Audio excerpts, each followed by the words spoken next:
The Middle Ages spans almost 1,000 years of European history, from the 5th to the 15th century. It was a time when Rome fell, the first kingdoms emerged, castles and monasteries were built, and the life of ordinary people remained largely unchanged for centuries. Most people were peasants. They did not take part in great historical events, but it was their labor, care for their families, and daily life that formed the foundation of society. A peasant's life was closely tied to the home and the land. Village houses were small, dark, and cold.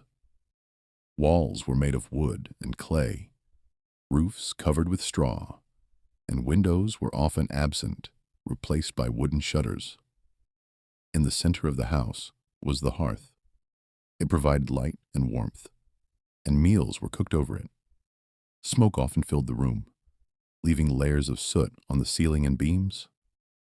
Everyone lived in the same room, men, women, and children. They ate, slept, worked, taught children, and cared for livestock. Despite the small space and simplicity, this was the center of family life. Food was simple, monotonous, and dependent on the harvest.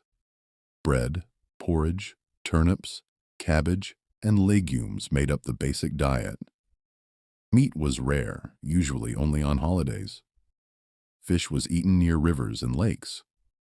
Bread was baked at home, and food was stored in cellars and barrels, protected from rodents and damp. Sometimes food shortages led to famine and disease, especially in winter or after a poor harvest. A peasant's life was inseparable from work on the land. The workday began at dawn. Men plowed fields, sowed seeds, and harvested crops. Women managed the household, cared for livestock, and tended the vegetable garden. Tools were simple: wooden plows, sickles, hoes, and hammers. Work was hard, causing aching hands and backs. Life depended on the weather. Drought, rain, or frost could destroy all labor. In winter, work had continued indoors or in workshops, but cold and darkness made the days even longer. Life in towns was denser and noisier. Here lived artisans, blacksmiths, weavers, tanners, and bakers. Workshops were often inside homes, and streets were narrow and crowded. The marketplace was the center of urban life. Food, cloth, pottery, and tools were sold here. People exchanged news, arranged work, and traded goods. The sounds of labor, smoke, and cooking filled the streets. Artisans took pride in their skills. The quality of their work determined the family's reputation and income for years to come. Women bore the main responsibility for running the household. They cooked, washed clothes, spun wool, and wove fabric. They also cared for children, the sick, and the elderly.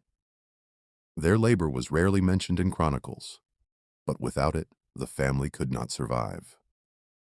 Women were masters of organization and economy, preserving food, keeping the hearth fire alive, and caring for animals. Religion defined the rhythm of life. The church set holidays, fasts, and rituals, guiding a person from birth to death. Prayer and religious rituals gave hope in difficult times. Faith helped explain illness, poor harvests, and life's hardships. Monasteries were centers of knowledge and culture, where books were preserved and children educated. The Middle Ages was a harsh time, but it was in everyday life, in work, family, caring for children and the elderly, in crafts and celebrations, that the history of ordinary people was born. Their lives were difficult, but they laid the foundation for the future, preserving traditions and humanity that have reached us across the centuries.